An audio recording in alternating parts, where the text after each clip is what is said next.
মোৰ প্ৰিয় দেশবাসীসকল নমস্কাৰ। আজি ২৭ ডিচেম্বৰ। ৪ দিন পিছতেই ২০২১ চন আৰম্ভ হ'ব। আজিৰ মন কী বাত ২০০০ চনৰ শেষ মন কী বাত। পৰৱৰ্তী মন কী বাত হ'ব ২০২১ চনত। বন্ধুসকল, মোৰ সন্মুখত আপোনালোকৰ বহুত চিঠি আছে। মাইগভ যোগে পঠিওৱা পৰামৰ্শও মোৰ সন্মুখতে আছে। বেছিভাগেই বিগত বছৰটোৰ বিষয়ে অনুভৱ কৰা আৰু আহি থকা বছৰটোৰ বাবে গ্ৰহণ কৰা সংকল্পৰে ভৰা। কোলহাপুৰৰ পৰা শ্ৰীমতী অঞ্জলীয়ে লিখিছে, আমি অন্য লোকক নৱবৰ্ষৰ শুভেচ্ছা জনাওঁ। এইবাৰ নতুন কাম এটাকে কৰোঁ। আমি আমাৰ দেশখনকে নৱবৰ্ষৰ শুভেচ্ছা জনাওঁ হওক। এয়া সঁচাকৈয়ে ভাল চিন্তা। ২০২১ চনত আমাৰ দেশ সফলতাৰ শীৰ্ষত আৰোহণ কৰক। ইয়াতকৈ মহৎ চিন্তা আৰু কি হ'ব পাৰে। বন্ধুসকল, নমো এপ যোগে মুম্বাইৰ পৰা অভিষেকে জনাইছে, ২০২০ চনটোৱে আমাক যি দেখুৱালে, যি শিকালে, সেয়া আমি কল্পনাও কৰিব পৰা নাছিলোঁ। কৰোনাৰ লগত জড়িত বহুত কথাই তেওঁ উল্লেখ কৰিছে, যিবোৰ বিষয় বেছিভাগ চিঠিৰে বিষয়বস্তু। সেইবোৰ আজি মই আপোনালোকক জনাব খুজিছোঁ। দেশৰ সামৰ্থ্য আৰু দেশবাসীৰ সামূহিক শক্তিৰ প্ৰশংসাই বেছিভাগ চিঠিৰ বিষয়বস্তু। জনতা কাৰফিউৰ দৰে অভিনৱ প্ৰয়োগ, তালি থালি বজাই কৰোনা যোদ্ধাক জনোৱা সন্মান আদিও বহুত চিঠিৰ বিষয়বস্তু।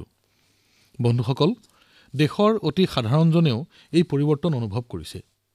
মই দেশত আশাৰ এক অদ্ভুত প্ৰৱাহ লক্ষ্য কৰিছোঁ। প্ৰত্যাহ্বান, সংকট বহুত আহিল। কৰোনাৰ বাবে গোটেই বিশ্বতে বস্তুৰ যোগান ব্যাহত হৈছিল। তথাপি এই আটাইবোৰ কথাৰ পৰাই আমি বহুত কথা শিকিলোঁ। দেশত নতুন সামৰ্থ্যও সৃষ্টি হ'ল। ই হৈছে আত্মনিৰ্ভৰশীলতা। বন্ধুসকল, দিল্লীৰ অভিনৱ বেনাৰ্জীয়ে লিখিছে, পুতলা কিনিবৰ বাবে তেওঁ ঝাণ্ডেৱালান মাৰ্কেটলৈ গৈছিল। তাত আগতে বিভিন্ন বিদেশত নিৰ্মিত পুতলা পোৱা গৈছিল। পিছে তেওঁক এইবাৰ বিক্ৰেতাসকলে ক'লে, ভাল পুতলা, কাৰণ এইবোৰ ভাৰতত তৈয়াৰী। চিন্তাধাৰাৰ এই পৰিৱৰ্তন কিমান ডাঙৰ কথা। ইয়াৰ মূল্য কোনো অৰ্থনীতিবিদেও নিৰূপণ কৰিব নোৱাৰে। বন্ধুসকল, বিশাখাপট্টনমৰ পৰা ভেংকট মুৰলী প্ৰসাদে নতুন এক চিন্তাৰ খোৰাক জগাইছে। তেওঁ লিখিছে, ২০২১ৰ বাবে মই মোৰ ABC লগত পঠিয়াইছোঁ। প্ৰথমে মই বুজি পোৱা নাছিলোঁ যদিও চাই দেখিলোঁ, ABC মানে আত্মনিৰ্ভৰ ভাৰত চাৰ্ট। ভেংকট ডাঙৰীয়াই দৈনন্দিন জীৱনত ব্যৱহৃত ভাৰতত নিৰ্মিত বস্তুবোৰৰ এক তালিকা পঠিয়াইছে, যিবোৰ তেওঁ ব্যৱহাৰ কৰিম বুলি সংকল্পবদ্ধ হৈছে। অৱশ্যে তেওঁ লগতে আন এটা কথাও লিখিছে। তেওঁ কৈছে, আত্মনিৰ্ভৰ ভাৰত আমি সমৰ্থন কৰোঁ, কিন্তু ভাৰতত তৈয়াৰী বস্তুৰ গুণগত মানৰ ক্ষেত্ৰত নিৰ্মাতাসকলে আপোচ কৰিব নালাগে। কথাটো সঁচা। Zero' effect, zero' defect. এই চিন্তাৰে কাম কৰাৰ উপযুক্ত সময়। সকলো বস্তুকে বিশ্বৰ সৰ্বশ্ৰেষ্ঠ পৰ্যায়ত আমি নিৰ্মাণ কৰা উচিত। নিৰ্মাতাসকল এই ক্ষেত্ৰত আগবাঢ়ি আহক।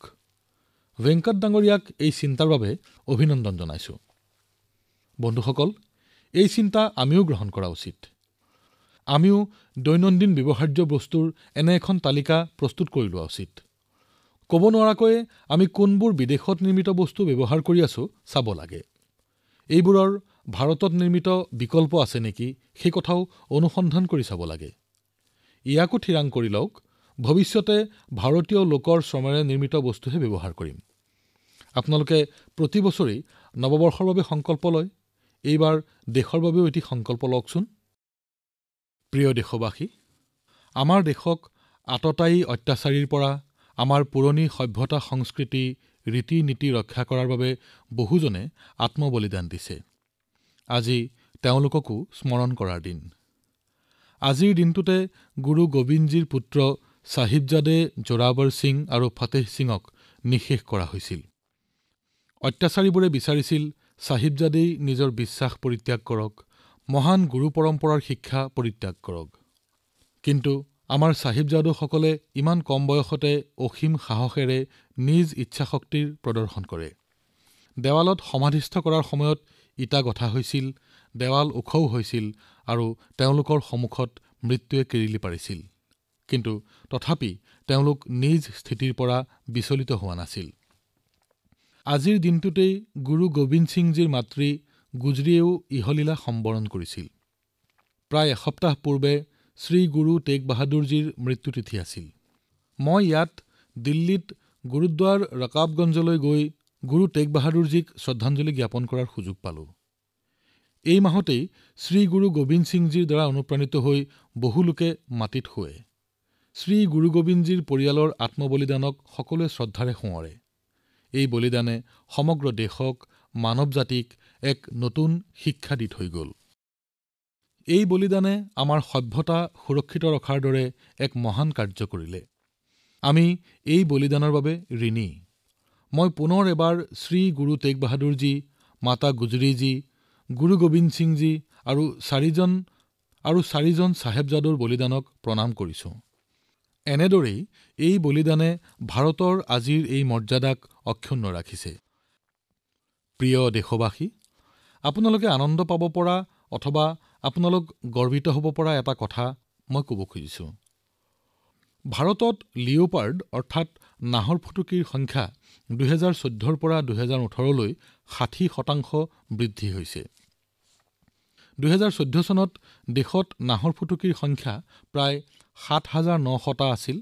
সেয়া ২০১৯ বৰ্ষত বৃদ্ধি হৈ ১২৮৫২টা হৈছেগৈ। এয়া সেই নাহৰ ফুটুকী যাৰ বিষয়ে জিম কৰবেটে কৈছিল, যিসকলে প্ৰকৃতিত নাহৰ ফুটুকীৰ মুক্ত বিচৰণ দেখা নাই তেওঁলোকে ইয়াৰ সৌন্দৰ্যৰ কল্পনাও কৰিব নোৱাৰে। ইয়াৰ ৰঙৰ সৌন্দৰ্য আৰু খোজৰ লয়লাসৰ ধাৰণা কৰিব নোৱাৰে। দেশৰ বহু ৰাজ্যত বিশেষকৈ মধ্য ভাৰতত নাহৰ ফুটুকীৰ সংখ্যা বৃদ্ধি পাইছে। নাহৰ ফুটুকীৰ সংখ্যা অধিক থকা ৰাজ্যকেইখন হ'ল মধ্যপ্ৰদেশ, কৰ্ণাটক আৰু মহাৰাষ্ট্ৰ। এয়া এক সুন্দৰ অনুভৱ। নাহৰ ফুটুকী বাঘ সমগ্ৰ বিশ্বতে যোৱা কিছু বছৰ ধৰি বিপদৰ সন্মুখীন হৈ আহিছিল। সমগ্ৰ বিশ্বতে ইয়াৰ সংখ্যা ভাবুকিৰ সন্মুখীন হৈ আহিছে। এনে সময়তে ভাৰতত নাহৰ ফুটুকীৰ সংখ্যা বৃদ্ধিয়ে সমগ্ৰ বিশ্বলৈ এক বাৰ্তা কঢ়িয়াই আনিছে। আপোনালোকে নিশ্চয় জানে, বিগত কিছু বৰ্ষত সিংহৰ জনসংখ্যাও বৃদ্ধি পাইছে, বাঘৰ সংখ্যাও বৃদ্ধি পাইছে, লগতে ভাৰতৰ বনভূমিৰ প্ৰসাৰ হৈছে। কেৱল চৰকাৰী নহয়, বহু ব্যক্তি, বহু সংস্থা এই বনভূমি তথা বন্যপ্ৰাণী সংৰক্ষণৰ সৈতে জড়িত হৈ আছে। বন্ধুসকল, মই তামিলনাডুৰ কয়ম্বাটুৰৰ এক হৃদয়স্পৰ্শী প্ৰচেষ্টাৰ বিষয়ে পঢ়িলোঁ। আপোনালোকেও ছচিয়েল মিডিয়াত এই বিষয়ে দেখিছে চাগে। আমি সকলোৱে মানুহৰ হুইল চেয়াৰ দেখিছোঁ, কিন্তু কয়ম্বাটুৰৰ এগৰাকী কন্যা গায়ত্ৰীয়ে নিজ পিতৃৰ সৈতে এটা আঘাতপ্ৰাপ্ত কুকুৰৰ বাবে এখন হুইল চেয়াৰ নিৰ্মাণ কৰে। সঁচাকৈয়ে এয়া প্ৰেৰণাদায়ক। আৰু এয়া তেতিয়াহে সম্ভৱ যেতিয়া এজন ব্যক্তিৰ অন্তৰ প্ৰতিটো জীৱৰ প্ৰতি দয়া আৰু কৰুণাৰে ভৰি থাকে। দিল্লী এনচিআৰ আৰু দেশৰ অন্য চহৰত ঠেঁটুৱৈ ধৰা ঠাণ্ডাৰ সময়তে বাসস্থান নথকা প্ৰাণীৰ চোৱাচিতাৰ বাবে বহু লোকেই এতিয়া কাম কৰি আছে। তেওঁলোকে এই প্ৰাণীবিলাকৰ খোৱা-বোৱা আৰু সিহঁতক ছুৱেটাৰ আৰু বিচনাৰো ব্যৱস্থা কৰি দিছে। বহু লোকে এই জীৱ-জন্তুক প্ৰতিদিনে খোৱাৰ ব্যৱস্থা কৰি দিছে। এনে কাৰ্য প্ৰশংসনীয়। এনে সুপ্ৰচেষ্টা উত্তৰ প্ৰদেশৰ কৌশম্বীতো কৰা হৈছে। তাত জেলৰ কয়দীসকলে গৰুবোৰক ঠাণ্ডাৰ পৰা ৰক্ষা কৰাৰ উদ্দেশ্যে পুৰণা আৰু ফটা কম্বলেৰে কভাৰ প্ৰস্তুত কৰি দিছে। এই কম্বলসমূহ কৌশম্বীকে আদি কৰি অন্য জিলাৰ কাৰাগাৰসমূহৰ পৰা একত্ৰিত কৰি সেইবোৰ চিলাই পুনৰ গোশালালৈ প্ৰেৰণ কৰা হৈছে। কৌশম্বী কাৰাগাৰৰ কয়দীসকলে প্ৰতি সপ্তাহত অনেক কভাৰ প্ৰস্তুত কৰিছে। আহক, অন্যৰ প্ৰতিপালনৰ বাবে সেৱাভাৱেৰে পৰিপূৰ্ণ এনে প্ৰয়াসক আমিও উৎসাহিত কৰোঁ। বাস্তৱত এয়া এনে এক সৎকাৰ্য যিয়ে সমাজ সংবেদনশীলতাক শক্তিশালী কৰে। প্ৰিয় দেশবাসী, এতিয়া মোৰ সন্মুখত যিখন চিঠি আছে তাত দুখন ডাঙৰ ফটো আছে। এয়া এটি মন্দিৰৰ ফটো, বিফৰ আৰু আফটাৰ অৰ্থাৎ আগৰ আৰু পাছৰ। এই ফটোৰ সৈতে যিখন চিঠি আছে তাতে এটা যুৱ দলৰ বিষয়ে কোৱা হৈছে, যিসকলে নিজকে যুৱ ব্ৰিগেড বুলি কয়। প্ৰকৃততে এই যুৱ ব্ৰিগেডে কৰ্ণাটকৰ শ্ৰীৰংগপটনাৰ ওচৰত অৱস্থিত বীৰভদ্ৰ স্বামী নামৰ এটা প্ৰাচীন শিৱ মন্দিৰৰ কায়াকল্প সলনি কৰি দিলে। মন্দিৰৰ চৌহদ ইমান ঘাঁহ বন আৰু গছলতাই আৱৰি ধৰিছিল যে বাটৰুৱাইও গমেই নাপাইছিল যে তাত এটা মন্দিৰ আছিল। এদিন কেইগৰাকীমান পৰ্যটকে এই পাহৰণিৰ গৰ্ভত থকা মন্দিৰটোৰ এটি ভিডিঅ' ছচিয়েল মিডিয়াত পোষ্ট কৰি দিয়ে।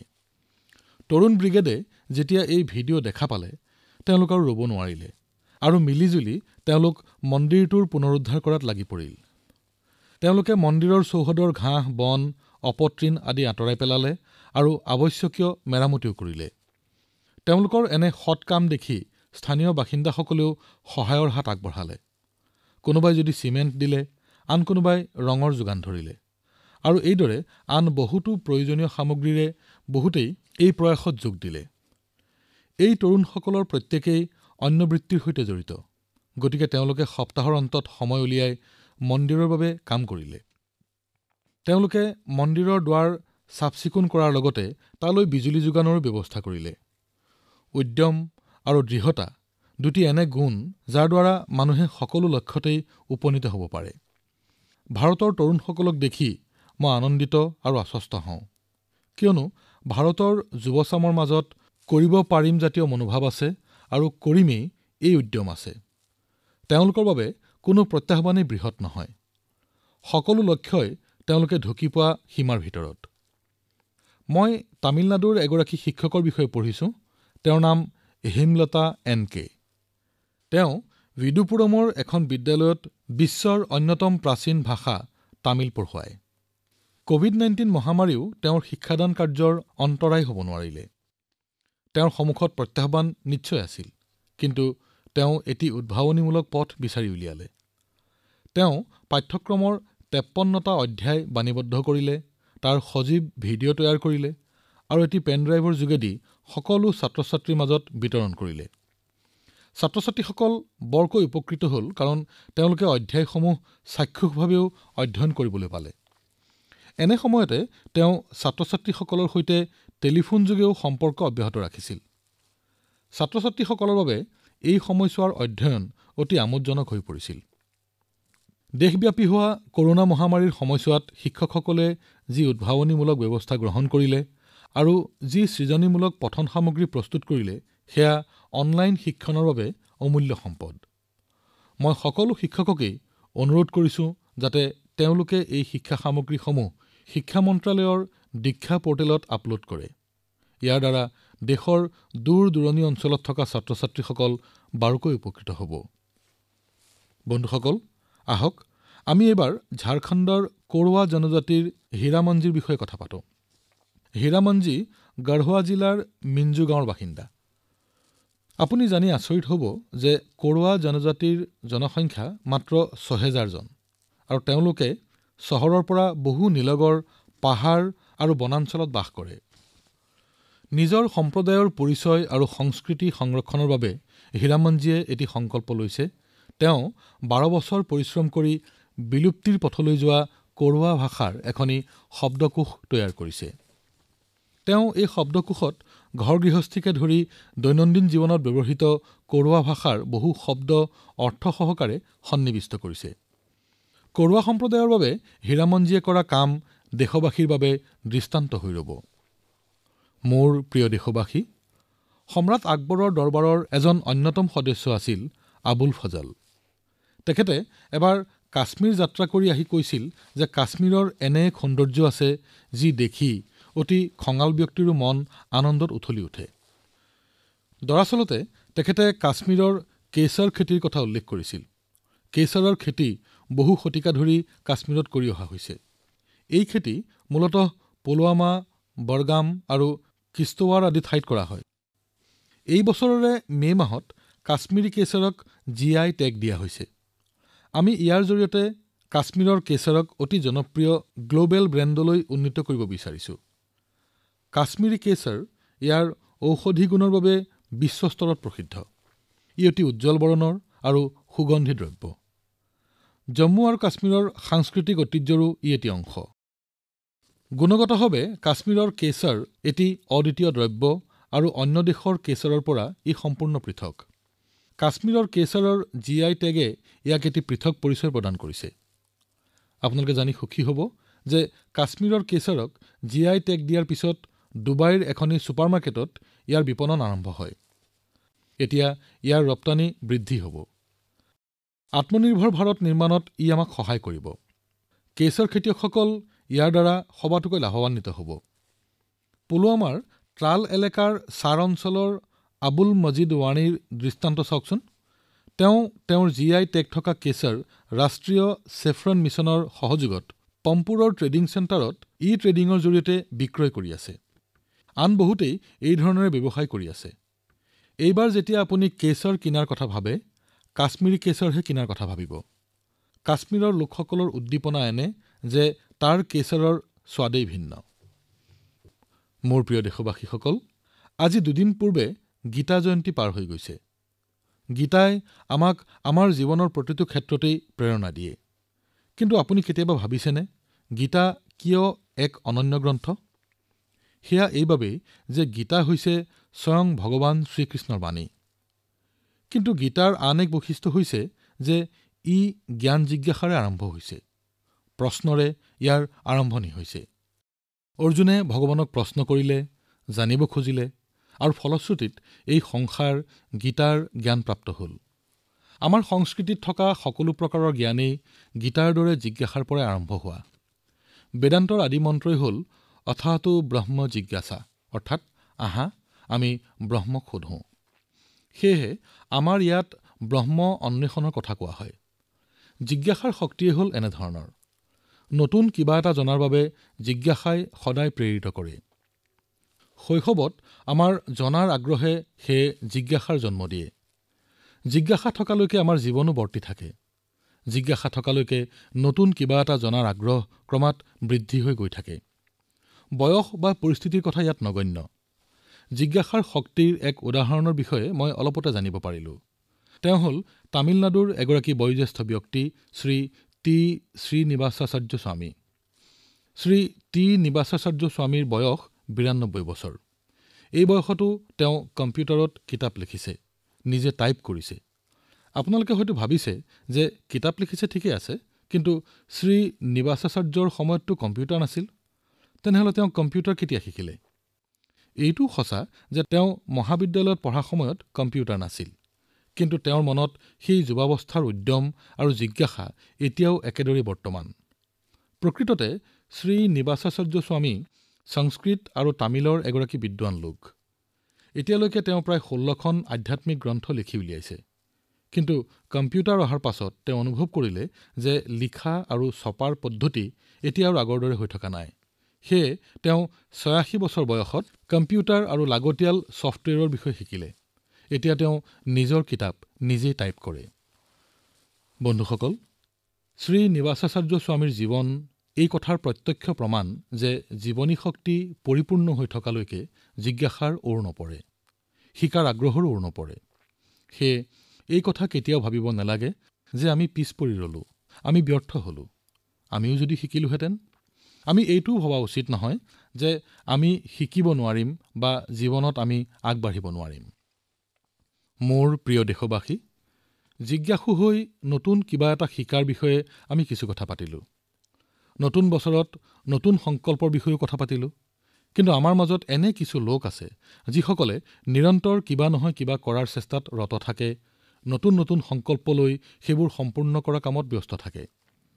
আপুনিও নিশ্চয় অনুভৱ কৰিছে যে সমাজৰ হকে যেতিয়া কিবা এটা কৰোঁ, সেই কাৰ্যত সমাজেও আমাক পূৰ্ণ শক্তিৰে সমৰ্থন আগবঢ়ায়। সাধাৰণ যেন লগা উৎসাহ আৰু প্ৰেৰণাৰ দ্বাৰাও মহৎ কাৰ্য সাধিত হয়। এনে এগৰাকী যুৱক হ'ল শ্ৰী প্ৰদীপ সাংগৱান। গুৰুগ্ৰামত থকা প্ৰদীপ সাংগৱানে ২০১৬ চনৰে পৰা হিলিং হিমালয়াজ নামেৰে এক অভিযান অব্যাহত ৰাখিছে। তেওঁ নিজৰ দল আৰু স্বেচ্ছাসেৱকসকলৰ সৈতে হিমালয়ৰ বিভিন্ন অঞ্চল ভ্ৰমণ কৰে আৰু পৰ্যটক বা অন্যান্যসকলে এৰি থৈ যোৱা প্লাষ্টিক বা অন্য আৱৰ্জনাবোৰ পৰিষ্কাৰ কৰে। প্ৰদীপ আৰু তেওঁৰ দলে এতিয়ালৈকে হিমালয়ৰ বিভিন্ন পৰ্যটনস্থলীৰ পৰা শ টন প্লাষ্টিক আৱৰ্জনা পৰিষ্কাৰ কৰিছে। এনে আৰু এহাল যুৱ দম্পত্তি হ'ল কৰ্ণাটকৰ অনুদীপ আৰু মিনুষা। যোৱা নৱেম্বৰ মাহত অনুদীপ আৰু মিনুষাৰ বিয়া হৈ গৈছে। বিয়াৰ পাছত প্ৰায় সকলো দম্পতীয়ে ফুৰিবলৈ যায়, কিন্তু এওঁলোকে সম্পূৰ্ণ এটা বেলেগ কামহে কৰিলে। তেওঁলোকে লক্ষ্য কৰিছিল যে মানুহে ফুৰিবলৈ গলেই সেই ঠাইখন আৱৰ্জনাৰে ভৰাই থৈ আহে। কৰ্ণাটকৰ সোমেশ্বৰ বীচৰো এনে এক অৱস্থাই হৈছিল। তেওঁলোকে সোমেশ্বৰ বীচৰ জাবৰজোঁথৰ পৰিষ্কাৰ কৰাৰ সংকল্প গ্ৰহণ কৰিলে। বিবাহৰ পাছত গ্ৰহণ কৰা তেওঁলোকৰ প্ৰথম সংকল্প। তেওঁলোকে সোমেশ্বৰ বীচ বহুলাংশে পৰিষ্কাৰ কৰি পেলালে। অনুদীপে সামাজিক মাধ্যমতো এই কথা শ্বেয়াৰ কৰিলে।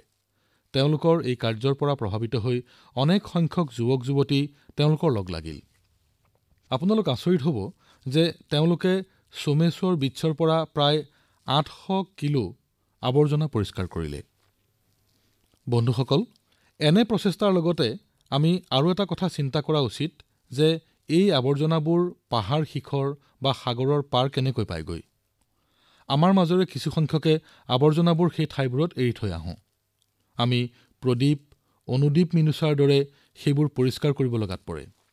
তাতোকৈ আমি এইটো সংকল্পহে লোৱা উচিত যে আমি কোনো ঠাই আৱৰ্জনাময় কৰি নতলো। স্বচ্ছ ভাৰত অভিযানৰো প্ৰথম সংকল্প এইটোৱেই। আৰু এটা কথা মই আপোনালোকক সোঁৱৰাই দিব খুজিছো, কৰোনাৰ বাবে এই কথাটোৰ আলোচনা এইবাৰ সিমান নহল। আমি দেশখনক এবাৰ ব্যৱহাৰ্য প্লাষ্টিকৰ পৰা মুক্ত কৰা উচিত। ২০২১ বৰ্ষৰ সংকল্পসমূহৰ ভিতৰত ইও এটা সংকল্প। শেষত নতুন বছৰৰ বাবে মই আপোনালোকক অশেষ শুভকামনা জনাইছো। আপুনি নিজে সুস্বাস্থ্যৰে থাকক, পৰিয়ালক স্বাস্থ্যৱান কৰি ৰাখক। অহাবাৰ জানুৱাৰী মাহত নতুন বিষয়েৰে মন কী বাতত লগ পাম। অশেষ ধন্যবাদ।